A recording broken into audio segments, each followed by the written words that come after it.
Voilà, j'aimerais, pour introduire le partage de ce matin, partager avec vous deux ou trois courtes expériences que j'ai vécues récemment, des interpellations que j'ai eues dans mon cœur, hein, vous ouvrir un petit peu la chemise de ma vie, quoi, ce qui va introduire le sujet donc de ce matin. La première, c'est une réflexion en rapport avec la joie. Cette semaine, en marchant, bien sûr, quand je marche, je suis pas tout seul, je suis avec le Seigneur. Et je pensais, je me disais, Seigneur, vraiment, quel bonheur et quelle joie de te connaître.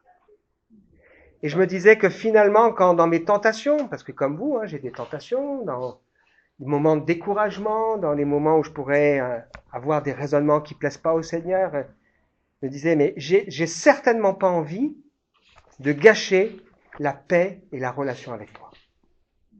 Ça m'arrive, hein, de gâcher cette paix et cette relation avec Dieu, et j'ai besoin à ce moment-là de la retrouver.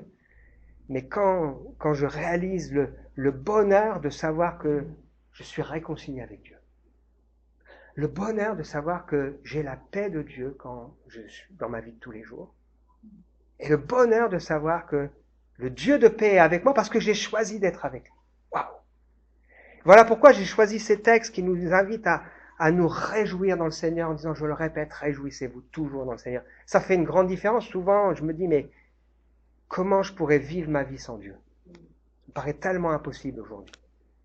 Parce que la vie n'est pas toujours simple. On a nos propres épreuves de vie, on a nos enfants, nos parents, notre famille, nos amis.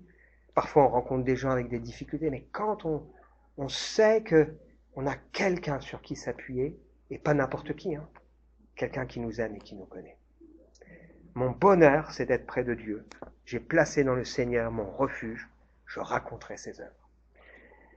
La deuxième expérience que j'aimerais souligner, c'est en relisant cette semaine ce texte qu'on a lu tout à l'heure, dans l'évangile de Matthieu, chapitre 11, verset 28, cette invitation, venez à moi, vous tous qui êtes accablés, sous le poids d'un lourd fardeau, je vous donnerai du repos.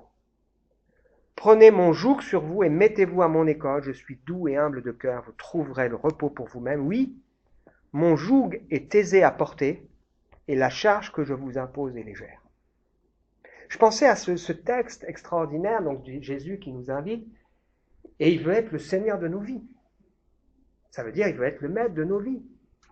Et il emploie une image qui pour nous, elle est un peu décalée parce que on n'est pas habitué à voir des animaux avec un joug là sur les épaules. Mais là, ce que Jésus dit, il dit que la manière dont il veut nous diriger, il nous dit son joug est aisé à porter, facile à porter. Ça veut dire que ce que le Seigneur attend de nous, c'est pas compliqué au fond. Et il ajoute, la charge que je vous impose est légère. Je sais pas l'image qu'on a de l'évangile. L'image qu'on a de Dieu. Peut-être qu'on s'imagine, ah oui, si je deviens chrétien, oh là là, tout ça, c'est compliqué. Mais elle est légère, cette charge, parce qu'on n'est pas tout seul. Et il veut nous guider avec douceur. Et il se présente comme celui qui est doux et humble de cœur. Alors la douceur de Jésus, encore, c'est à peu près palpable pour nous. Mais il se présente comme étant humble de cœur. Incroyable. Ça veut dire que quand le Seigneur s'y prend avec nous, il s'y prend pas comme quelqu'un qui va nous écraser, il pourrait le faire, hein. Mais il s'y prend avec beaucoup de respect, beaucoup de douceur. Il nous interpelle avec beaucoup de bonté. D'ailleurs, c'est comme ça que le Seigneur se présente, hein. Je suis interpellé par ce livre que tu m'as, en anglais, là, que tu m'as donné, prêté, où Dieu se présente comme, pourrait se présenter comme le Tout-Puissant, celui qui sait tout, celui qui voit tout, celui qui juge, c'est vrai, mais il se présente comme un Dieu plein de compassion, de grâce, lent à se mettre en colère, riche en amour et en fidélité, et qui conserve son amour. Waouh! Puis la troisième expérience, ça c'est une expérience que je fais assez souvent. C'est en préparant le message de ce matin, je me suis dit, Seigneur, tu me parles à travers ce qu'on te partage. Ça me fait réfléchir, ça me fait découvrir encore des vérités que je connais, mais que j'ai besoin de revenir. Des textes aussi, parce que le texte qu'on lit, il est costaud, quoi, en ce moment, mais c'est un texte qui me parle, qui m'aide dans ma vie de tous les jours. Et j'aimerais vraiment que que ce matin le Seigneur puisse aussi vous parler à travers ce qu'on va partager. Je fais fonction d'ambassadeur, comme chacun de nous. Paul dit, nous sommes des ambassadeurs. Et le message qu'on a à transmettre, c'est nous vous en supplions. L'amour de Christ nous presse, nous vous en supplions. Soyez réconciliés avec Dieu. Et ce matin, j'aimerais vous dire, soyez réconciliés avec Dieu. Ne quittez pas cette salle sans pouvoir dire, j'ai fait la paix avec Dieu. Ou j'ai refait la paix avec Dieu. Parce que parfois, on a été réconciliés un temps, mais là, on sent qu'il y a de la distance. Et on a besoin de reprendre cette communion pleine avec le Seigneur. Je vous en supplie. L'amour de Christ me presse. Soyez réconciliés avec Dieu. Voilà pourquoi j'ai choisi cette image. C'est ça la foi. C'est quelqu'un qui donne son cœur, une image symbolique, qui donne son cœur à Dieu. C'est pas une adhésion à des principes, à des rites. Ce n'est pas une morale. Bien sûr qu'il y a une morale, évidemment. C'est beaucoup plus que ça.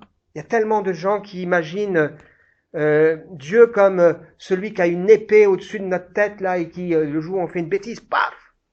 Mais c'est pas comme ça que Dieu est. Un Dieu tellement grand, tellement bon. D'ailleurs, la Bible va jusqu'à dire que dans la présence de Dieu, c'est la liberté. Ça ne veut pas dire qu'on peut faire n'importe quoi, mais ça veut dire que c'est comme ça qu'on doit vivre notre relation avec lui, dans cette liberté. Et donc, ça m'amène au titre de ce matin, si tu veux bien cliquer, s'il te plaît. On est dans cette série à la découverte du si grand salut, et le titre de ce matin, ne passons pas à côté du grand projet, ou ne passons pas à côté de notre vie. Ne passons pas à côté de notre vie. C'est mieux encore. Parce que le grand projet, on pourrait se dire, c'est vague, mais ne passons pas à côté de notre vie. Il y a tellement de gens qui passent à côté de leur vie. Ils disent, ma vie, ne passons pas à côté de notre vie. Alors, on est en train de regarder cette série, un si grand salut, qui fait partie d'un texte de ce livre que nous regardons maintenant, la lettre aux Hébreux, qui nous dit, il y a un tellement grand salut et il ne faut pas le négliger, il ne faut pas passer à côté. Et on a besoin de réaliser le grand salut que Dieu nous propose. Donc, on va poursuivre ce qu'on a déjà vu ensemble. On a vu que Dieu a parlé. S'il a parlé, c'est parce qu'il veut rentrer en relation avec nous, c'est parce qu'il a quelque chose à dire. C'est parce qu'il s'intéresse à nous. C'est parce qu'il s'attend à ce qu'on écoute. Et il a mis le paquet parce qu'autrefois, il a parlé en utilisant des prophètes. C'est la première partie de la Bible. Mais maintenant, il nous parle à travers son propre Fils. Et Jésus, c'est pas n'importe qui, c'est Dieu incarné. Dieu et le Père et le Fils ne font qu'un. Jésus, on a vu ensemble, il est tellement plus grand que les anges. Il est créateur, c'est celui à qui Dieu a dit, c'est lui, mon Fils. Les anges l'adorent, les gens le servent, et il est venu pour nous révéler l'amour de Dieu et nous faire partager avec lui son salut et son éternité. Et donc on veut regarder ensemble le chapitre 2, et ne passons pas à côté du grand projet de Dieu pour nous ce matin. On va lire ensemble donc le chapitre 2 et puis réfléchir à quelques passages. Puisqu'il en est ainsi, nous devons prendre encore plus au sérieux les enseignements que nous avons reçus afin de ne pas être entraînés à la dérive. En effet, la parole transmise à nos ancêtres par des anges est entrée pleinement en vigueur. Chaque infraction, chaque désobéissance a reçu la sanction qu'elle méritait. Alors comment pourrons-nous échapper nous-mêmes au châtiment si nous négligeons un si grand salut? Car ce salut a tout d'abord été annoncé par le Seigneur lui-même. Ceux qui l'ont entendu en ont ensuite confirmé la validité pour nous, et Dieu a authentifié leur témoignage en y ajoutant le sien, c'est-à-dire en accomplissant toutes sortes de signes miraculeux, d'actes extraordinaires, de manifestations diverses de sa puissance, et en accordant à ses témoins, selon sa propre volonté, de recevoir chacun sa juste part de l'Esprit Saint. Ne passons pas à côté du grand projet, ne passons pas à côté de notre vie. On verra après qu'il y a 4 vérités importantes qui sont indispensables pour nous à comprendre et à saisir dans une manière de vivre au quotidien. Ne pas négliger. Qu'est-ce que ça veut dire négliger? Ça veut dire ne pas prendre au sérieux. C'est ne pas prendre soin. Parce que le salut, ça s'entretient. On est sauvé ou perdu, ok. Mais le salut, c'est quelque chose qui doit grandir. Non pas qu'on sera plus sauvé, mais il doit produire quelque chose dans ma vie. C'est se désintéresser, ne pas s'occuper, ne pas accorder d'importance, ne pas prêter l'affection que l'on devrait, dédaigner, laisser échapper, ne pas profiter, des synonymes, délaisser, méconnaître, oublier, mépriser ou se détourner de ce si grand salut. On va voir ensemble c'est quoi le grand salut. Alors on a déjà vu, le grand salut c'est un Dieu qui s'incarne dans une personne qui s'appelle Jésus, qui vient comme un homme de douleur, le souffre-douleur de l'humanité, pour nous permettre d'être en paix, réconciliés avec lui. Mais il n'y a pas que ça, il y a tellement plus encore. C'est ce qu'on va essayer de comprendre ensemble ce matin. Et ce texte nous dit, il faut le prendre au sérieux pour ne pas être entraîné à la dérive. Il y a eu l'image ici d'un bateau qui serait emporté très loin au gré des vents. Et un peu plus loin, dans cette même lettre, il est question de notre espérance, qui est sûre et solide, qui est comme une ancre plantée. Ça peut secouer dans tous les sens. Rien n'enlèvera notre espérance. Le monde peut chavirer, plein sens du terme, avec de l'eau partout, là. Ça peut bouger très vite. L'espérance de la foi, elle ne changera pas, parce qu'on sait en qui on croit. Et donc ce salut, il a été annoncé par Jésus lui-même. Il dira à ses disciples, je suis venu chercher et sauver ceux qui sont perdus. Je ne suis pas venu pour les bien portants, mais je suis venu pour les malades. Je suis venu et je dis, venez à moi, vous tous qui êtes fatigués, qui n'en pouvez plus avec vos fardeaux. Je vous donnerai du repos. Il est venu et il a dit, je vais vous préparer une place pour que là où je suis, vous y soyez aussi. Il est venu faire de nous ses enfants. Il est venu nous aider à connaître Dieu. La grâce et la vérité sont venus par Jésus-Christ. Donc ce salut a été annoncé par Jésus, il a été confirmé par les premiers croyants, les premiers disciples ont été au bout de leur foi. Ils ont tout laissé parce qu'ils étaient vraiment persuadés de ce qu'ils vivaient et avec une poignée d'hommes, eh bien, il a bouleversé le monde. Et quand on a cette foi, parce qu'on peut dire le Seigneur a confirmé dans ma vie que ce qu'il a promis, c'est vrai. Je sais qu'il m'a pardonné, je sais qu'il m'a donné une espérance. Je sais qu'il s'intéresse à moi, je sais qu'il m'aime, je sais qu'il entend mes prières. Je sais que ce qu'il m'a dit, ce qu'il m'a promis, c'est vrai. Alors je peux vraiment lui faire confiance et m'attacher à lui. Jésus est celui qui pleure devant la détresse humaine. Il n'est pas insensible. Au contraire, il veut nous aider à avancer. Alors il y a 4 éléments importants qui font ce grand salut. Alors il y a déjà la personne de Jésus, mais qui sont rappelés par la suite.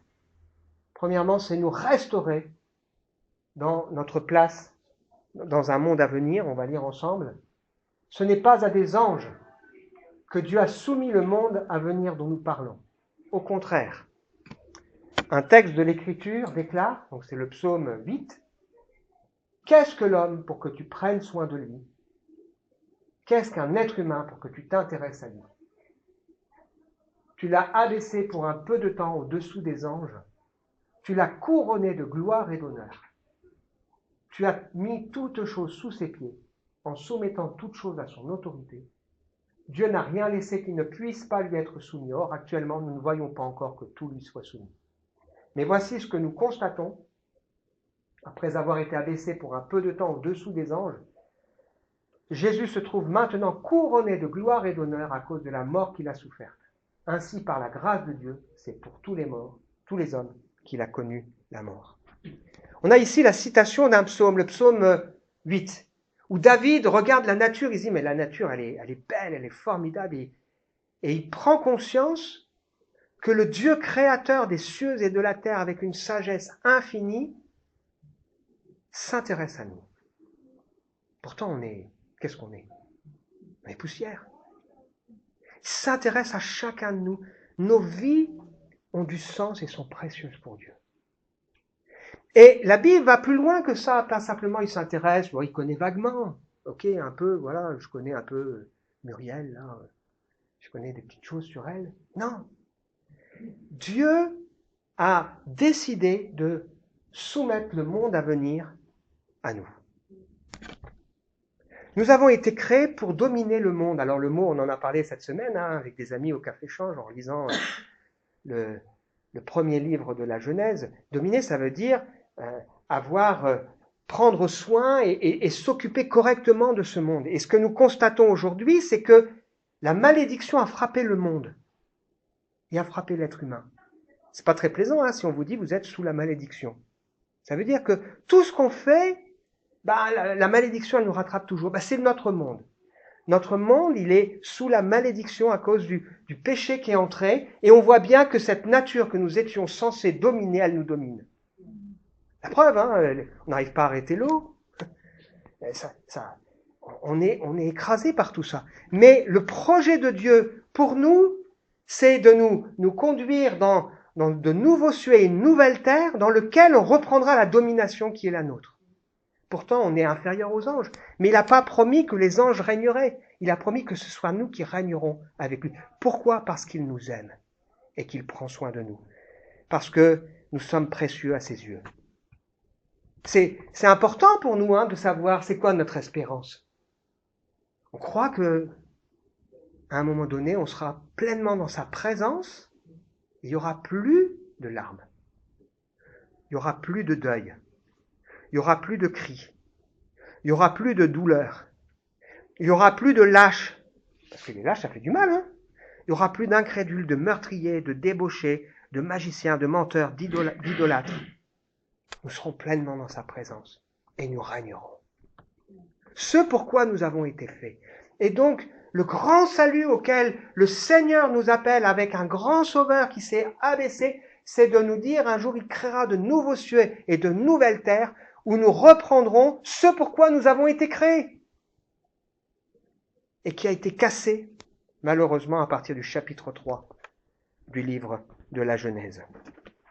Jésus, lui, nous en a donné un aperçu, il a dominé la nature.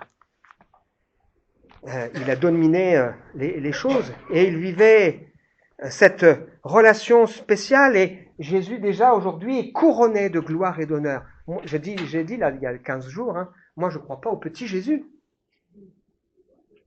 C'est le grand Jésus. Si on a un petit Dieu qu'on peut mettre dans sa poche, faut pas s'étonner qu'on va vivre de petites choses. Mais si on réalise qu'on a un grand Dieu, tout-puissant, extraordinaire, infiniment grand, waouh! L'être humain aujourd'hui ne domine plus rien. Il ne domine pas la nature, il ne domine pas ses instincts, il ne domine pas ses inventions. On invente le nucléaire et puis on en fait du mal, on invente des médicaments et on trouve moyen de droguer une femme et puis de la violer à outrance. On invente ChatGPT, l'intelligence artificielle, et on sait qu'on peut la détourner pour faire du mal. Donc tout ce qu'on fait, finalement, on ne le domine pas, ça nous échappe et ça nous domine. On ne domine pas notre histoire, on ne domine pas nos pensées, on ne domine pas les choses qui nous obsèdent, mais le Seigneur est venu. Et son projet, c'est de nous conduire à régner avec lui. Dans le livre de l'Apocalypse, il est dit qu'il a fait de nous un peuple de rois. Vous vous rendez compte ?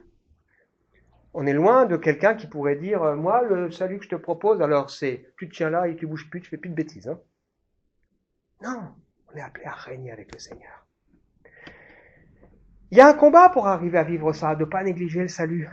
Et c'est pour ça qu'il y a ce formidable texte à cette église de Laodicée où il dit « Mais t'es tiède, retrouve la flamme, quoi. Souviens-toi comment c'était avant. Je me tiens à la porte et je frappe. La porte de ton cœur. Si tu entends ma voix, ouvre la porte de ton cœur. » C'est symbolique, évidemment, c'est de dire, c'est quand on est touché, c'est de dire à Dieu, oui, viens dans ma vie, j'entrerai, je souperai avec toi. Il faut qu'on cause. Peut-être que ce matin, il y a plusieurs ici qui ont besoin d'ouvrir un peu leur cœur et de laisser Dieu causer avec eux. Il faut qu'on cause, Seigneur. Mais lui aussi, il veut causer avec vous. Au vainqueur, je le ferai siéger avec moi sur mon trône. comme moi-même je suis allé siéger avec mon Père sur son trône, après avoir remporté la victoire. L'homme a perdu sa couronne, mais le Seigneur est celui qui s'est abaissé pour que nous puissions un jour vivre pleinement ce pourquoi nous avons été faits. Deuxième point important, c'est qu'il veut nous restaurer dans notre identité de fils et dans notre dignité. C'est vrai que le péché, ça nous détruit. Ça suscite la honte. Vous croyez que c'est formidable, quelqu'un qui a du mal parce que à réfléchir, il a perdu son intelligence parce qu'il a consommé des choses, parce que il s'est dégradé, ou son image, son histoire, elle est portée. Mais le péché, ça nous détruit. Il y a plein de choses dont moi je ne suis pas fier dans ma vie. En effet, Dieu qui a créé tout ce qui existe et pour qui sont toutes choses, voulait conduire beaucoup de fils à participer à sa gloire. Il lui convenait pour cela d'élever à la perfection par ses souffrances celui qui devait leur ouvrir le chemin du salut. Car Jésus qui purifie les hommes de leurs péchés et ceux qui sont ainsi purifiés partagent la même humanité. C'est pourquoi il n'a pas honte de les appeler ses frères lorsqu'il dit à Dieu « Je proclamerai à mes frères quel Dieu tu es, et je te louerai dans la grande assemblée. » Il dit aussi « Pour moi, je mènerai toute ma confiance en Dieu et encore, me voici avec les enfants que tu m'as donnés. » La deuxième chose et vérité importante qui font du salut biblique, de l'évangile, un message extraordinaire, c'est que le Seigneur nous rend notre dignité. Wow. Je ne sais pas quelle a été notre vie. Peut-être on se dit dans ma vie, je me souviens de cet oncle, de ma femme qui était un gars fort, voilà, puis il a été marqué par un cancer foudroyant du pancréas. Puis un jour, on a eu ce petit échange très court, mais il a vraiment donné sa vie au Seigneur. Et il me dit en pleurs, je suis une merde. Je fais du mal à ma femme. Waouh, elle était à côté. Et là, je parle de l'amour de Dieu. Je lui dis, mais l'amour de Dieu, il t'aime pas pour ce que tu fais, il t'aime pour ce que tu es. Comme ta femme, elle t'aime pour ce que tu es, pas pour ce que tu as fait ou pas fait, ou ce que tu as raté. Et le Seigneur est celui qui veut nous rendre notre dignité. Parce que son projet, c'est de conduire dans la gloire des frères et des sœurs, des fils, et il dit devant Dieu, j'ai pas honte de Raphaël, j'ai pas honte de David, j'ai pas honte de Savinien. C'est ce que tu m'as donné. Ah ben les voilà. Et ça c'est important, le grand salut de l'évangile, c'est un message qui nous parle d'un grand sauveur qui veut nous restaurer dans ce que nous aurions dû toujours connaître, nous apprendre à dominer ce qui nous domine aujourd'hui. Mais c'est aussi quelqu'un qui dit, j'ai pas honte de toi. Je te rejette pas. Je veux transformer ta vie. Le corps de Jésus a été façonné pour être livré, flagellé, pour subir le rejet de l'humanité, pour que ceux qui l'acceptent soient accueillis comme des fils. On a une humanité qui rejette Dieu. On a une humanité qui est sous le juste colère de Dieu et Jésus est venu briser cette malédiction pour nous accepter et nous dire c'est pour toi l'évangile et pour nous accueillir comme un fils. Waouh! Il se présente devant Dieu en disant mission accomplie. Si quelqu'un met sa confiance, sa foi en moi, je transforme sa vie et je lui rends sa dignité. Les choses anciennes sont passées, toutes choses deviennent nouvelles. Un nouveau départ. Et si ce matin, quelqu'un a besoin de vivre un nouveau départ, c'est possible. Alors ouvre ton cœur. Cause avec le Seigneur. Laisse-le entrer et discuter avec toi. C'est ça la promesse de l'évangile, de nous aider, de nous accompagner dans le cheminement. Troisième point qui fait de l'évangile un message extraordinaire. Nous restaurer dans notre liberté. Ainsi donc, puisque ces enfants sont unis par la chair et le sang, lui aussi de la même façon, à partager leurs conditions. Il l'a fait pour réduire à l'impuissance par la mort celui qui détenait le pouvoir de la mort, c'est-à-dire le diable, et pour délivrer tous ceux qui étaient réduits à l'esclavage leur vie durant par la peur de la mort. Car ce n'est évidemment pas pour porter secours à des anges qu'il est venu, non, c'est à la descendance d'Abraham qu'il vient en aide. Alors moi, ce texte, il me parle. Quand j'étais enfant, adolescent, j'avais peur de la mort. C'est ce qui m'a donné de me tourner vers le Seigneur. Et aujourd'hui, je peux dire que j'ai plus peur de la mort parce que je sais où je vais. Parce que je sais que le Seigneur m'accueillera dans la gloire comme un fils dont il n'a pas honte. Et il est venu pour détruire ce qui nous empêche d'être libres, la peur de la mort et tous les esclavages auxquels nous pouvons être confrontés. Peut-être dans nos vies, on se dit, mais moi là, je suis captif, je suis prisonnier. Ben, si tu as envie d'être libre, c'est possible. Donne-lui ton cœur. La liberté, c'est ça le paradoxe. La liberté, c'est choisir librement de ne pas faire, de ne pas aller et de ne pas goûter à des choses qui vont finalement nous empoisonner. Un paradoxe, hein? Parce que je suis libre, il y a des choses que je ne vais pas faire. C'est un choix, je ne suis pas obligé. Parce que je sais que ma liberté, elle s'exprime là, en disant non, ça c'est pas bon. Et je suis libre maintenant de choisir ce qui est juste et de ce qui est bien. Et le diable, il utilise dans nos cœurs et dans nos vies une des armes favorites, c'est la peur. Ou c'est la honte. Tu t'en sortiras jamais. Ou la culpabilité. Et donc si vous regardez ce qui s'est passé dans les premiers chapitres de livre de la Genèse, dès que l'homme a goûté au péché, eh ben il se cache de Dieu. C'est dur pour lui d'entrer en contact avec Dieu. Il a honte et il a peur. Et il se sent coupable. Et ces choses-là, le Seigneur veut les débarrasser de nos vies. Il veut enlever la honte, il veut enlever la peur, il veut enlever la culpabilité, et il veut nous permettre de nous approcher de Dieu avec liberté. Alors on trouve dans le Nouveau Testament des hommes comme l'apôtre Paul qui parlent de cette tension. Il dit, je suis pressé des deux côtés, j'ai envie d'être avec le Christ, c'est-à-dire de mourir, de partir, hein, mais je sais que c'est plus important que je reste. Donc un chrétien, il n'est pas suicidaire. Il aime la vie, même s'il sait qu'il est que de passage, il est voyageur et étranger sur cette terre. Et il a une espérance. Christ est ma vie. La mort m'est un gain. J'ai plus à avoir peur. Peut-être ce matin, quelqu'un se dit, mais moi j'ai encore peur. Ben, c'est l'occasion de saisir ce qui a été dit ici. Le diable, il exerce un pouvoir pour nous tenir sous sa coupe, mais en Jésus-Christ, il est possible d'être libéré de la peur de la mort. Il est possible d'être libéré de l'esclavage qui nous tient et qui nous lie. Jésus est venu pour proclamer la liberté aux captifs. Il est venu pour délivrer les prisonniers.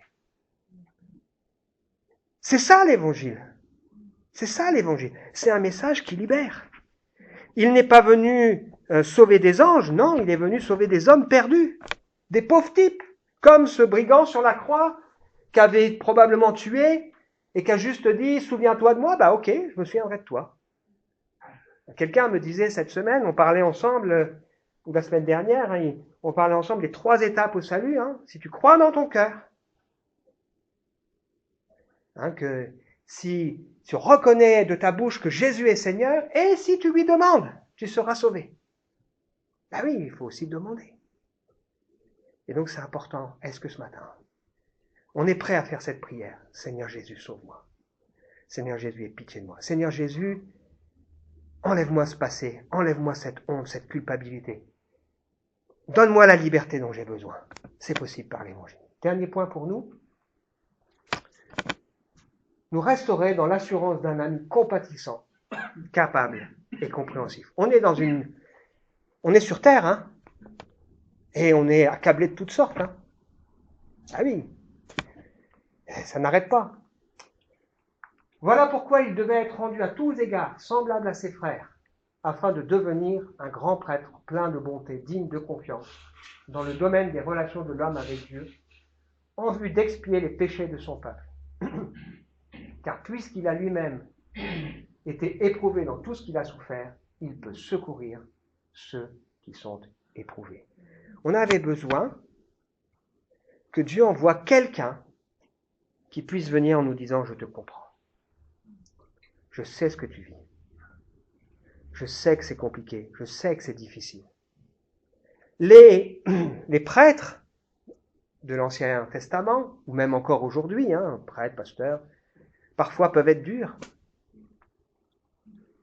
peuvent être hypocrites, dire des choses qu'ils ne vivent pas, Mais lui, Jésus, celui qui n'a pas honte de nous, il est venu parce qu'il veut aussi secourir ceux qui sont éprouvés. Et donc le grand salut auquel nous avons besoin de croire, c'est un salut qui va nous restaurer dans ce que nous avons toujours été faits pour dominer, et on ne le mérite pas, pour retrouver notre dignité de fils, pour être libérés de nos peurs, et aussi pour avoir quelqu'un qui l'a à nos côtés, en qui nous pouvons nous confier pour être secourus dans nos besoins. Il y avait un vieux chant qui disait « Dis tout à Jésus ». On a besoin de réapprendre ça. On en parlait cette semaine lors de la réunion de prière. Le fait que l'orgueil, parfois, c'est pas simplement se faire le fanfaron et c'est ça. L'orgueil, c'est aussi ne pas oser dire à Dieu « j'ai besoin de toi ». Et justement, quelqu'un a dit « ah bah du coup, je voudrais qu'on rajoute ça dans la prière ». Parce que oui, dis tout à Jésus. T'as besoin qu'il t'aide, t'as peur, dis-le. C'est compliqué en ce moment, t'es triste, dis-le. T'arrives pas à t'en sortir, t'as du mal à avoir la foi, dis-le. T'as besoin qu'il t'aide à croire, dis-le. Le Seigneur est venu comme quelqu'un de compatissant qui veut nous aider et qui veut nous conduire. Il est doux et humble de cœur. Il se présente, et moi j'aime ça, et on lui a reproché comme l'ami des pécheurs. T'es un pécheur? Ben c'est ton ami. Il n'est pas venu comme l'ami des saints, parfait. Il n'y en a pas sur terre. Il est venu comme l'ami des pécheurs, qui nous montre la voie, un guide, et qui veut nous guider. Alors cette semaine, des fois, je suis frustré, moi. J'étais avec une personne au Café Change, qui clairement, avait bien compris qu'elle était placée devant un choix et qui ne voulait pas lâcher des intermédiaires humains à qui on peut se demander pardon et qui, soi-disant, nous pardonnent ou pas. Je lui dis, mais tu as une mauvaise image de Jésus. Tu as une compréhension incomplète. Et pourtant, tu me dis, je l'aime, mais pourquoi tu as besoin de te confier et tu as besoin que quelqu'un te dise, je t'absous? Le seul qui peut pardonner les péchés, c'est Jésus. C'est Dieu seul. Voilà pourquoi on a lu tout à l'heure ce texte à Timothée, souviens-toi de Jésus-Christ. Ici, l'image, c'est l'image d'un enfant qui court et qui se jette dans les bras et qui a besoin d'aide et qui se jette dans les bras de son sauveur. Et c'est ça, dans ma vie, j'ai besoin, tous les jours de ma vie, j'ai besoin de courir et de me jeter dans les bras du Seigneur. Et pitié de moi, et pitié de mon cœur des fois dur, et pitié des fois de mon cœur froid, et pitié de mon cœur des fois qui est tortueux, et pitié de mon passé, donc j'ai besoin, Seigneur, que tu me fasses grâce, et pitié de moi. Conclusion pour nous, on remet cette image en toile de fond. Moi, je suis un ambassadeur. Comme chaque croyant. C'est pas Raphaël, oula. Non, Anaïs, tu es une ambassadrice. Ornella, tu es une ambassadrice. Stéphane, un ambassadeur. Nous vous en supplions. Soyez réconciliés avec Dieu. Soyez en paix avec le Seigneur. Ne laissez pas passer le grand salut. Ne passez pas à côté de votre vie. Ce salut a été annoncé par le Seigneur Jésus lui-même, confirmé. C'est l'assurance de la restauration de notre place dans un monde parfait, pas le monde dans lequel on est. Avant même la fondation du monde, Dieu avait déjà prévu de créer de nouveaux cieux, une nouvelle terre. C'est l'assurance de notre dignité retrouvée. C'est l'assurance pour aujourd'hui de la liberté, de la délivrance de la peur et du diable. Alors il y a un pas de foi. En fait, on a besoin de comprendre qu'est-ce que Dieu me propose. Je ne mérite pas. Ça tombe bien, c'est par grâce. La grâce, c'est quoi? C'est une faveur qu'on ne mérite pas. Et Jésus, il commence son sermon sur la montagne. J'aime beaucoup ce texte en disant « Heureux les pauvres. Le royaume des cieux, c'est pour eux. » C'est-à-dire, heureux ceux qui disent dans ma vie, il manque des trucs, je ne peux pas me les payer. Ça tombe bien. Donc, Dieu offre par grâce, et le moyen d'obtenir, c'est la foi. C'est de dire, ok, alors je veux, et de lui demander. C'est l'assurance d'une présence, d'un secours parfait, compréhensif et fidèle au prix de sa vie. Jésus-Christ est venu pour être notre soutien au quotidien. Vous savez, beaucoup de choses dans notre vie, elles se passent dans notre lieu secret. On a nos lieux secrets, nos jardins secrets, d'accord? Et il y a aussi notre lieu secret. Peut-être qu'on a besoin de retrouver ce lieu secret. Tu rentres dans ta chambre, tu fermes ta porte, là, tu coupes ton téléphone, tu le mets dans le pièce, tu arrêtes de te laisser déranger, et tu es là avec ton père. Il voit. Et il te le rendra. Et tu lui dis, j'ai besoin de toi, Seigneur. Aide-moi. Et je termine en disant ceci, fuyez une église où un prédicateur n'est pas soucieux, sérieux et touché par votre destinée éternelle. Fuyez. Si vous allez quelque part et que vous avez en face des gens qui, ok, vous disent des choses vraies, mais qu'il n'est pas soucieux de votre destinée éternelle, mais fuyez cet endroit. Hein. C'est trop sérieux. Hein. C'est trop important. Je vous en supplie, soyez réconciliés avec le Seigneur. Et donc, dans l'Évangile, il y a systématiquement un appel. Et toi, est-ce que tu veux ouvrir la porte de ton cœur ce matin? Est-ce que tu veux laisser le Seigneur entrer? Et lui, quand il rentre, il dit, je m'assierai avec toi, on mangera ensemble et on causera. Je me tiens à la porte et je frappe. C'est à nous d'ouvrir. Que le Seigneur nous aide. On veut prier ensemble. On veut prendre un temps peut-être où on réfléchit. On est là, dans notre lieu secret. Hein. Nos cœurs, c'est secret. Et si ce matin on disait, oui, je veux dire mettre ma vie de misère derrière moi, retrouver ma dignité.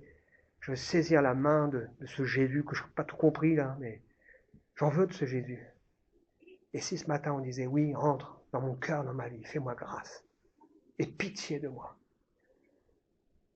Seigneur, tu nous vois les uns et les autres. Comme on l'a lu ensemble, qu'est-ce que l'homme? Qu'est-ce que ma vie pour que tu t'intéresses à moi? Oui, Dieu s'intéresse à toi. Tu veux, Seigneur, toucher mon cœur, nos cœurs. Tu veux le faire autour d'un repas. C'est une image, hein, évidemment. Parce que tu es celui qui est doux et humble de cœur et qui dit, venez à moi. Vous trouverez le repos. Tu veux rendre la dignité, Seigneur. Tu veux faire de nous tes enfants. Et je prie, Seigneur, pour que personne n'endurcisse son cœur, mais au contraire puisse dire, je veux ce grand salut et ce grand sauveur. Amen.